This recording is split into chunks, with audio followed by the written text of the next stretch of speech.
All right, welcome back to Blurred Summits, guys. Today, my name is Immad, and I'm joined by Misbah. He is a film student, and today we're just going to be talking about why he kind of wanted to film and kind of get to know more about Misbah.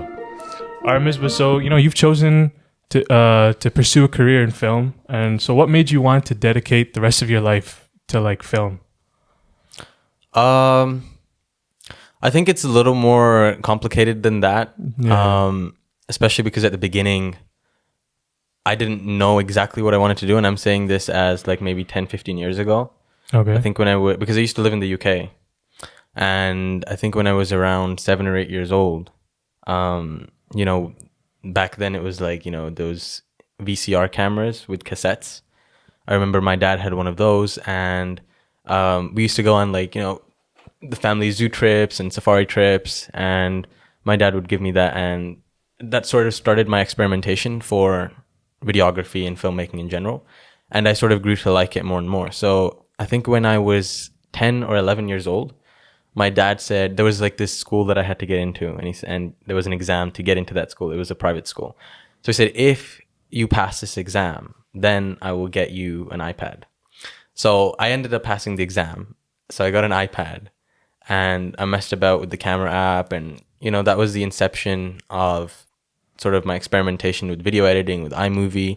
And he got me that for my birthday, because the iMovie app back then was $5 or $6. Oh, okay. So it was paid back then. Now it's free. Yeah. But it was paid back then. So I began experimenting with iMovie at that time. And then, with my brother, there was a bunch of new apps that used to come out as, the App Store progressed at the time.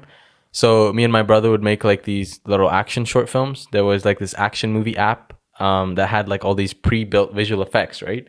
There was one where there was a superhero landing, so you could just film yourself in a room and it would just have all these pre-built effects. So we messed around with a lot of that stuff and had a fair bit of fun. So I think that's where it all sort of began. And then after a while, we moved to Canada at the time. This was 6 years ago. We moved to Canada, so I was 14 years old. And I think from an early age, just coming from a South Asian family, we're pushed to pursue more generic fields, such as engineering, lawyers, and doctors. Though we had a high school teacher. Me and Immad went to the same school. Yeah. We had a high school teacher who used to call it the LEDs, right? The lawyers, engineers, and doctors. And that's what my parents wanted me to pursue, specifically medicine, since my dad's a doctor too. Yeah, your dad's a doctor. So that's sort of something that I was inculcated with from a very young age. I mean, they didn't force it upon me, but it was something they wanted me to do. And for a long time, it felt like it was something that I wanted to do too, because I was the eldest in the family, and I felt like I had a decent interest in medicine for a long time, and I felt like I understood it. I was fairly passionate about it. But then, as I grew older and, film and videography was introduced to me, and I think, when I was 10 years old, that's when I began to watch more movies and TV shows. I saw Iron Man, Jurassic Park, all those things for the first time. And at the time, at the back of your mind, you sort of think, it would be cool to make some of these things one day, but I never thought it would be an actual possibility. So that sort of mentality of, this would be cool to do someday, but never actually being able to do it was sort of that sort of mentality stuck with me as I grew older into my teenage years. And I think when I got into high school, that's when, things dawned upon me. I was like, okay, things are starting to get real. In 3 years, I'm going to have to pick a career choice, and that will be it. It will be permanent, right? Not to say that you can't change a career choice after high school, but it gets certainly more difficult, changing careers and all that, right? So in grade 10, my grades were pretty high. I still thought I was going to be doing medicine at the time. I was conflicted. At the time, my dad was they noticed that I had a passion for videography. And at the time, they said, you can do both. You can do medicine and videography. You can do filmmaking on the side. But as I entered grade 11, I realized more and more that one thing was pulling me more than the other, and that being film. I realized that I couldn't dedicate my time to both of the things fairly, and realized that, I would have had to pick one thing. Especially with medicine, it's a big time commitment. Right. I felt I think it's very unrealistic to focus on medicine and filmmaking at the same time, especially because they're both so intensive. So what I decided to do was, I didn't have the courage to talk to my parents about this until grade 12, and quite late into grade 12 too, which is why actually in grade 12 my grades dipped a fair bit, because I didn't feel like I wanted to pursue medicine at the time, and then I didn't have the strength to tell my parents about it, but I didn't feel like doing school either. So what I do in math, especially in math class, I just end up writing scripts all day, and doing random stuff, because I just wasn't interested in math class for half the time. I'd still pay attention, but like when there was like a work period or something, I wouldn't really work on math. So I just became very distant from school. So I think it was around 6 months into grade 12, like near the end of grade 12, where I told my parents, like, I don't think I want to be able to pursue medicine. It was like this, we had like a conversation for a few weeks, and eventually I was able to convince them. And after that, it was pretty good, because I knew exactly what I wanted to do. So that's when I got accepted into VFS, just at the end of grade 12. And that's when that journey sort of started. Oh, okay. So, like people that are going through like high school, like a lot of people, they have no idea what they really want to do. And, they might have social pressures and everything. Like if someone came to you, and they like, oh, I admire how you went against the grain, right? And they're like, what advice can you give me for me to do something that I actually enjoy and want to do? Right. I don't know. It's an interesting question. Again, this might sound cliche, but you do really have to be passionate about that one subject. And that very question of, somebody coming up to you, there was a kid that came up to me. I gave this talk at this center about my journey into film. And there was this kid that came up to me afterwards, and he's like, I'm interested in game design. But I don't want to talk to my parents. I don't know how to talk to my parents about it or convince them. So I said, what have you done in game design? And he said, I haven't done anything yet. And I said, if you've been interested in game design, you should have done something by now. And I feel like people who are truly passionate about something they want to pursue will have already started it. Because for me, at least, even though I didn't know for sure, that I was going to be pursuing film, I was so passionate for it at the time, that I was constantly making short films. I was writing. I was watching hundreds and hundreds upon hundreds of YouTube videos and reading books and articles. And by the time I got to film school, I was much more prepared than most other people in my class at the time. So I think the advice that I'd give to someone is if you're passionate about something that you want to do, and, if, like you say, if you want to go against the grain, I think I think the idea of going against the grain is almost like, I don't really like that idea, just because I feel like if you truly want to pursue something, you'd already be doing it. Oh, okay. So, I think you already mentioned, like, you went to VFS, Vancouver Film School. Yeah. And so, we live in Calgary. Vancouver's quite a drive away. Yes. What was that experience like? Like, moving out for the first time and, living far away? Yeah. So Vancouver Film School is it's rated the best film school in Canada. I think they even had like a Variety article come out 2 or 3 days ago, rated as one of the best film schools in the world and the best film school in Canada. The option was VFS or Toronto Film School, and both of them being businesses wanted me. The Toronto Film School, I applied to both, I think, or I talked to both counselors from both schools. But since VFS was the more prestigious program and it was significantly closer to Calgary, I decided to push for that instead. And because I liked their model too. They had like a 1-year intensive model with an option to follow up with an undergrad after that. So I liked that idea. So I decided to take that. And the whole idea of, moving away from home, at first, it doesn't really dawn on you when you move, at least for me. I've lived with my parents for most of my life, and I've been away from home for a few times too, on camping trips and things like that with school. But it's never been this extended period of time for a year. So actually, when I first went, I went in a plane with my dad. We landed in Vancouver, and he helped me get things set up in this house with a bunch of other students. I kind of shared an accommodation with a few students, and my dad helped me get set up for a few days, and then he had to leave, and then I was on my own essentially.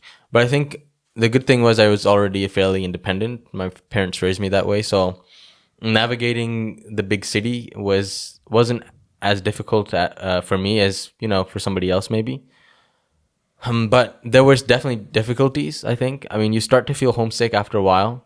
You start to miss people. So I'd call my siblings or my parents every other day, and they'd call me.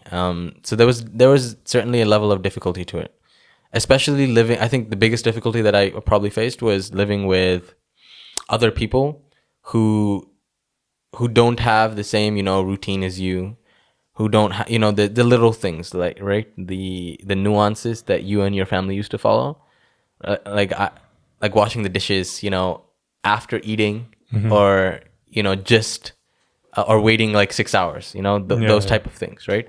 There's those differences can cause a fair bit of tension in the household. So there's a lot of little difficulties that you have to endure, but at the same time there was a lot of freedom that I had too. Being at home, I mean, we're back in Calgary now.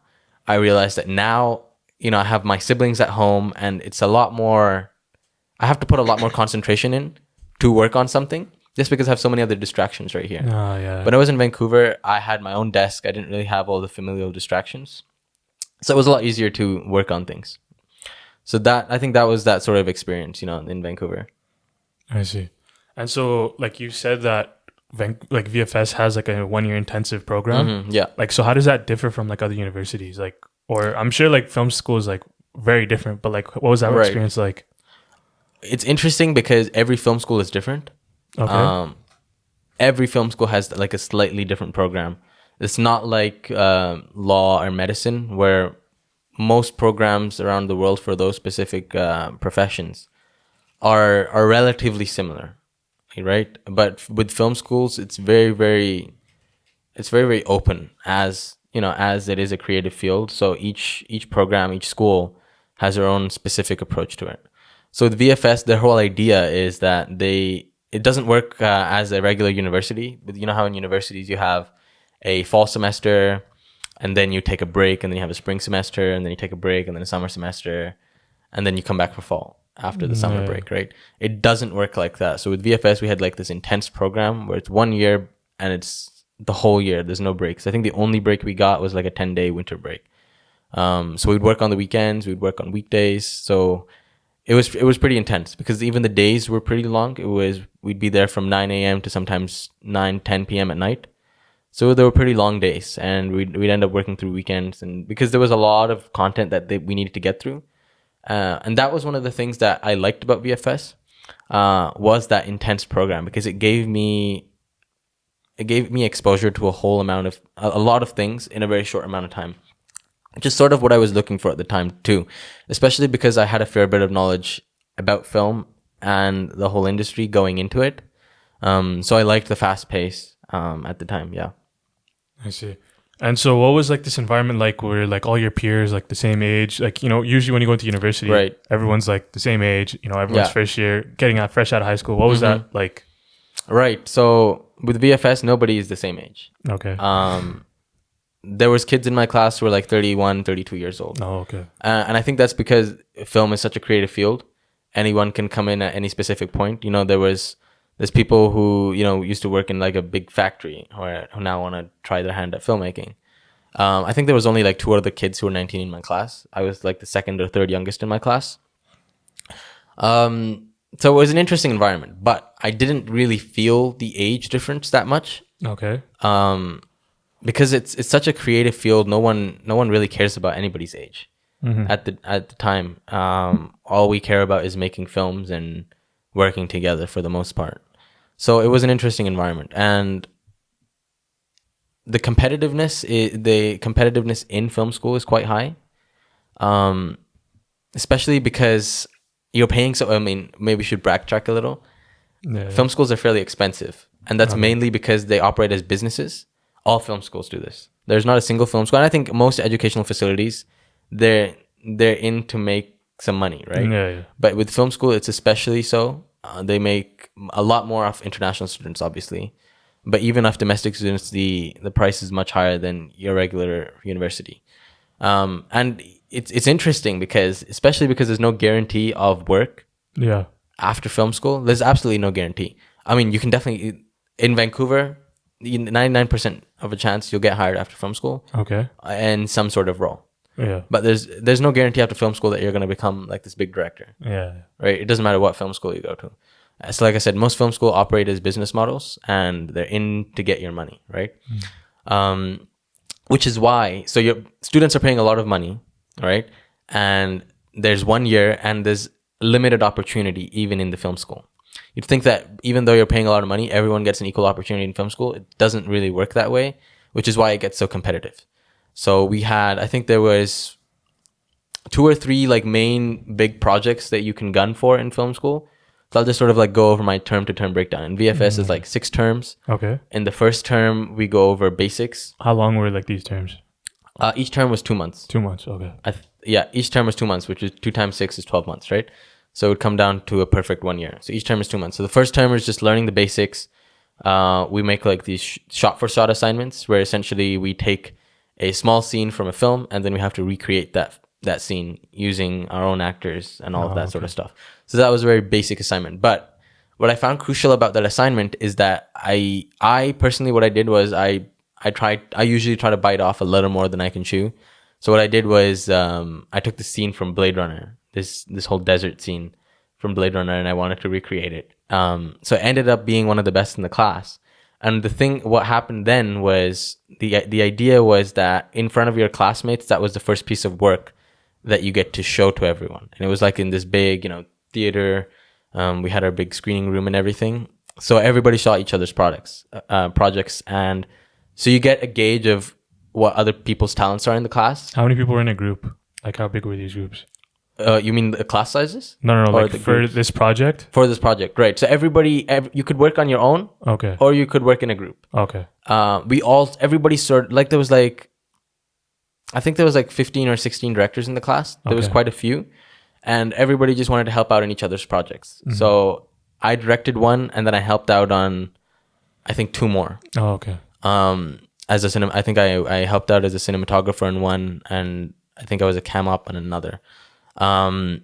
So that like I said, that first term was pretty big because everyone in the class got to know each other's skills, right? And a couple of the students didn't participate as much as they'd liked.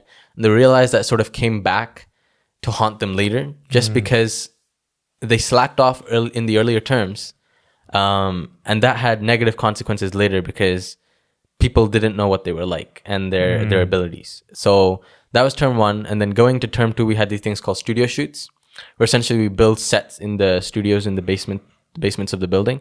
And then we go through like this intense 2 to 3 week, it wasn't 2 to 3 weeks. We go to 2 to 3 weeks of planning. Like we're writing the scripts. They're like 3-minute short films. So we build the sets, we write these short films, and then we get actors from the VFS acting campus. Mm-hmm. And then we have this whole week where we're just filming. So each student gets 6 hours to film their short film. And 6 hours, most people, if you know anything about film, 6 hours is a very short amount of time for shooting a short film, even if it's 3 minutes. Like I'd say even for a 3-minute short film, you'd need like 2 or 3 days to shoot a decent one. So 6 hours is very intense. But that intensity is good. It puts you under a lot of pressure, and it gives you an idea of what the real film industry is like. And the real film industry is very intense, and there's a lot of pressure. You need to get this shot, and there's money riding on it, so you have to be very quick. So that gave us a good experience. And term 3 was finally when we had an opportunity to direct like a bigger project. And this is where things got competitive. Okay. So what we did was when term 3 began, we partnered up with the writing campus, because I was in the film production campus. Mm-hmm. So VFS has different campuses. I was in the film production campus, which specializes in, directing, cinematography, editing, production design, and I think assistant directing. Those 5 fields we focus on. And then there's a writing campus that focuses solely on writing. We do a little bit of writing too, but nowhere near as much as the writing campus. And then there's the acting campus, and there's acting students there which come on to a lot of our projects. And then there's a game design and animation campus that's sort of a little bit separate, but we can go recruit them for our project should we need to. So the idea is that at the beginning of term 3, we team up with the writing students, and we had to we co-wrote these episodics with them. They were like 6-minute episodics, 2 episodes each. So we wrote so our class was split up into 3 different groups. and each group had an episodic that they're developing, right? And I think each group there was 12 students. I think there's about 30 students in my class, so Okay. a little more than 30, I think. So each group had like 10 to 12 students. So we wrote these scripts, and once the scripts were done, the teachers were like, okay, now you guys get to pitch for the role that you want when we're filming these. Mm-hmm. So there's 2 episodes for each episodic, which means there's 6 episodes in total in the whole class, right? Mm-hmm. So ideally there would be 6 directors. You can only have 6 directors from the whole class. Yeah. Now, when you come into film school, pretty much everyone wants to direct. Yeah. It's so because directing is seen as like, this prestigious thing where you get to control everything, right? So a lot of people wanted to direct, as expected. And then there's cinematographers, producers, production design, editors, and you can pitch for all that stuff, right? So it gets very competitive. What made it worse though was that we had a certain issue that popped up. I can't remember what that issue was right now, and only one show could film 2 episodes, and every other show could only film 1 episode. So that made it even more competitive because now there's only 1, 2, 4 directors. Oh, okay. In a class size of 30 plus, right? Yeah. So that made it very competitive. So I had this like sci-fi show. So I wanted to pitch for that specific show. And the cool thing was you didn't have to pitch for to be a director on your own show. You could pitch for any of the other shows because all the scripts were available to us. So I actually pitched for the show that I worked on because I liked the concept anyway.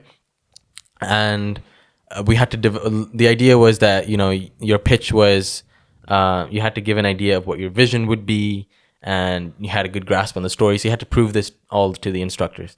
So I had, I think, 2 or 3 other people pitch for the same position as director on my show, and these 2 other people were some of the most talented people in the class. They were 3 or 4 years older than me. I think I was 19 at the time. I think they were 22, 23 years old at the time. So they were older than me and they had more experience than me. So it was daunting. But I was fairly determined because I felt like I had more experience making films than them. Okay. Because I think at the time, because I came straight out of high school, and all throughout high school I was making short films. And I made a lot of short films. And I read a lot of articles, and I knew the equipment inside out. I was very technical at the time. So I felt like I had a good grasp and a good chance at it. So what I did was I developed like this 10 to 15 page like pitch presentation.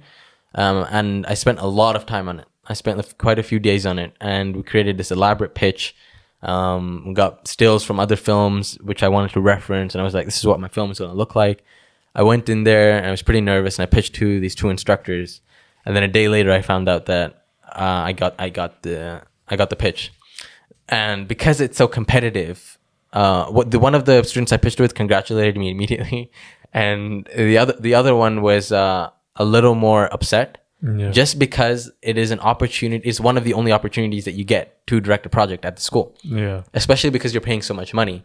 Now at the time, I was fairly young, and I didn't really care about. I didn't really see that the opportunity to cost relationship. Yeah. For me, it was just about making cool stuff and being the best I could be. I think that sort of benefited me, but I definitely understand the idea of that, opportunity lost because I was, I paid so much money and I've now lost this opportunity to direct. Yeah. The other student did get an opportunity to direct a Later student on? for the finals, and his film did end up being the best. So I guess things worked out for him at the end. So the good thing was, I got an opportunity to direct. And I learned so many things on this specific project. Because there's a lot of things you have to do when you're directing. You have to manage everybody else at the same time. When I say, there's other people who do a lot. There's like the production design department handles the production design and all that. But you as a director, it's your vision. So you get to tell them, okay, look, here's what I want. And they will come up with their own ideas too. And, sometimes they conflict with your ideas. So some tension builds and all of that. So there's a lot of different things that happen. So like, what was your like team size like? So there was a director, that was me. There was a producer. There was an assistant director. There was a production designer. It's 4 or 5. I'd say that was about 20 to 25 people on set. Because the sound, we had like 4 or 5 actors. We had some first term students helping out as production assistants. So it's quite a few people on set. And as a director, you sort of have to keep your head on and make sure you're managing all of that, because everyone looks to you for what's happening next. Yeah. And you mentioned that like sometimes there was conflict. You know, Yeah. like being like the director, I'm sure you have the final say, but like how did you deal with that conflict like when it came up? I mean, to be honest, I don't think I dealt with conflict that well at the time. I don't think I was terrible, but I think I could have been much better. At the time, I was like 19 years old. I was fairly naive, and I was a little more reserved and introverted than I am now, with the confidence that I have and the experience that I have. So at the time, there would be a person on my crew who'd say, maybe we should do this instead of this. And at times I wouldn't agree. I wouldn't agree with them, and I'd sort of go along with it anyway, even though I was the director and it was my say. But I was scared to disappoint anyone, and upset anyone, right? Because you want to keep it, because the whole thing is that without you, the whole thing can collapse. It's a very fragile environment, the set. Yeah. So you sort of want to keep everyone happy, but you also sort of have to remember that it's your vision and you have to sort of direct the whole thing. So yeah, I think at the time I made a few mistakes, but I quickly learned from them. Yeah. Okay. And so like you're out of VFS now. Like what does the path forward look like? Like at least like school wise. Right. So yeah. So VFS, after VFS, actually, let's backtrack a little. So I was in my fifth term. We were shooting finals. Yeah. And I just finished my finals, and that's when COVID hit and everything got locked down. I still had one more term left. Okay. Right. And so I decided to come back to Calgary when COVID hit, and just stayed with my parents at the time. So VFS, luckily for me, the sixth term was mainly like these smaller demo shoots. So it didn't matter as much to me. So we ended up taking our learning online, and I finished up my credits and I got my diploma. Other students decided to go back. The good thing was VFS gave a few different options to students. You could decide to go back, or you could opt for online education. So I opted for the online because I just didn't feel like it was worth to go back at the time. And I got the diploma, and then I decided, I knew this from the beginning, before I even joined VFS, that what I'd do is I'd pursue a bachelor's degree in media arts or fine arts. And the good thing was that VFS has this pathway program with a bunch of different universities. One of the universities is the University of Fraser Valley in Vancouver, and they offer you a bachelor's degree in an additional 2 years to your VFS So you're saving a year. So yeah, actually I'm saving 2 years actually. 2 years. Because I mean, a regular bachelor's degree is 4 years. Okay. So instead of doing 4 years, I'm saving 2. I'm only doing it in 2 essentially. So I get my diploma and my degree in 3 years. Because of like how intensive VFS was. Yeah. Okay. So I went back and looked at the breakdown of VFS credits, and they amount to like 3 years of credits. Oh, okay. Because we're working so much. Yeah. So they amount to 3 years of credits in relation to regular university. So I'm just done my first year at UFV, and I just finished like a week or two ago. I just finished my final exams, and I have 1 more year to go. And after that, what I plan on doing is applying to a master's program called the AFI. The American Film Institute has this really good master's program, one of the best in the world. It's considered the best film program in the world. It's also highly competitive, and I have a few different other options for applying to a few different master's programs. But that's sort of my goal, to apply to the directing program there. And I think the reason I want to go there is, number one, it's a prestigious school. There's been quite a few different directors, renowned directors who've come out from that school. So I have a pretty good idea of, my journey forward. And I think that's where I want to go next. Okay. And, so after school, there's like a ton of things you can do. Mm-hmm. And I'm sure, there's going to be multiple, like what you think you're going to do right now is going to be very different from what's going to come up. Right. But is there someone in the industry that you look up to or had kind of a similar journey to you? Right. Or you're trying to follow their path? Right. With filmmaking, I think all aspiring filmmakers are constantly looking to people who have succeeded in the industry. So that question of, are you looking up to someone? I'm looking up to like 20, 30 different people and looking at how this person succeeded or how this person succeeded. And I think all other younger filmmakers, or at least smarter ones, are trying to do the same.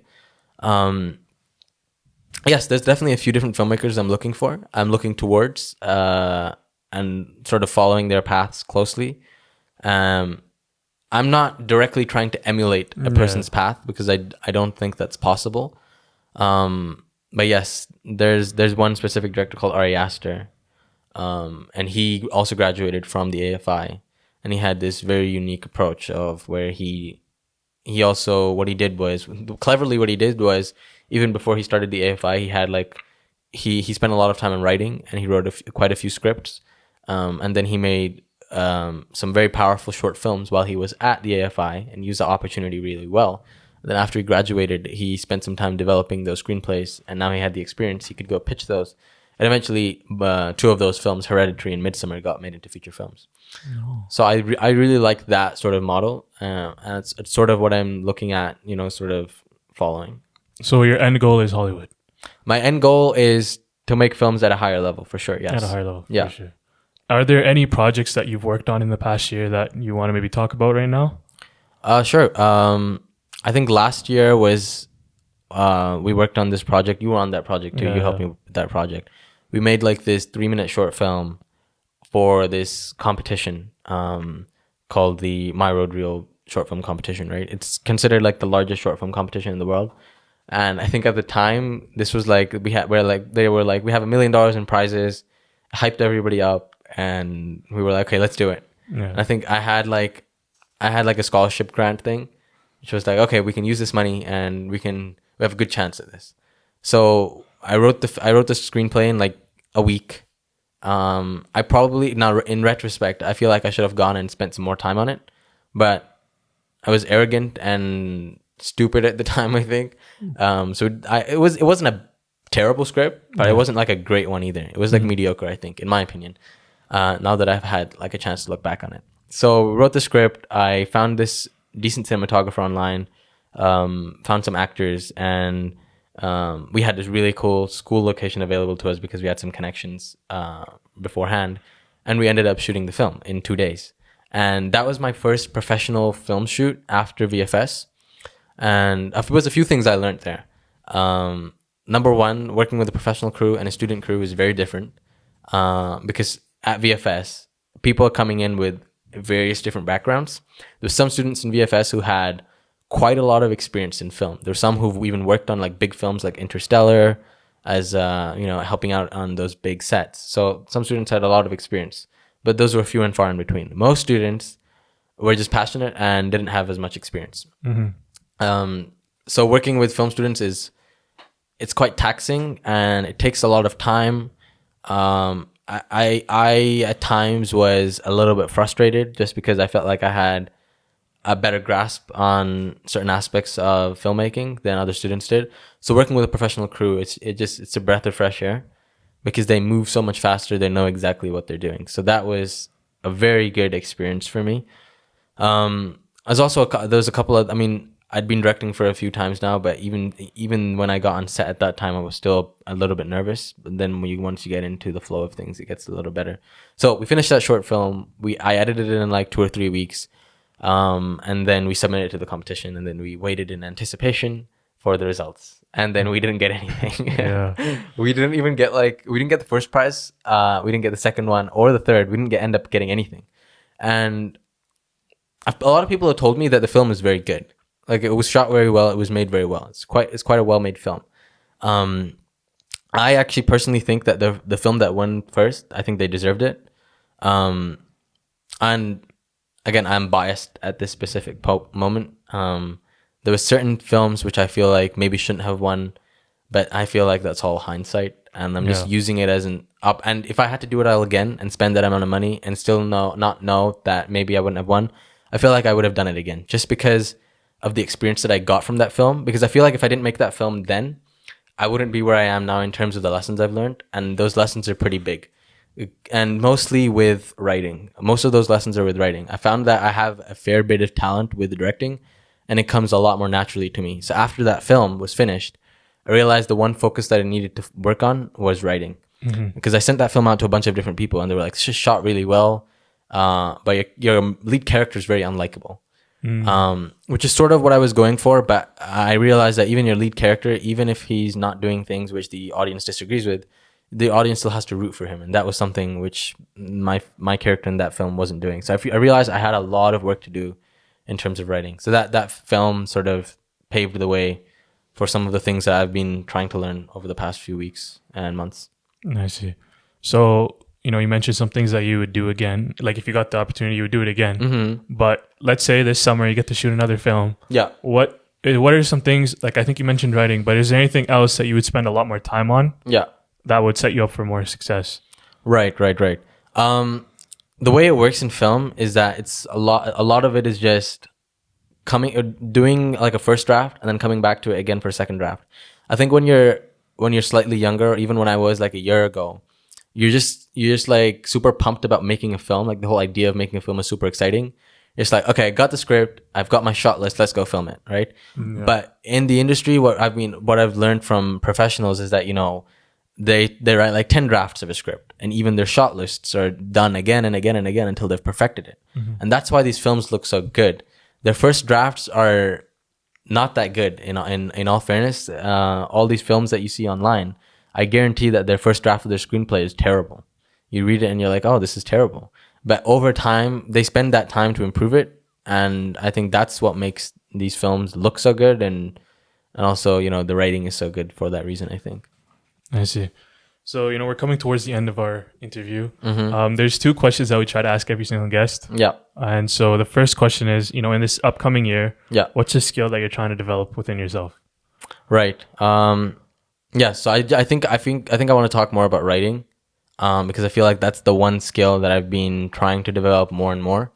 Because like I said, I feel like directing comes to me a lot more naturally, and that's just because I've just seen so many different films, and I feel like I just have a knack for it. But with writing, I used to read quite a few books when I was younger, but I've never really studied the mechanics of why things work.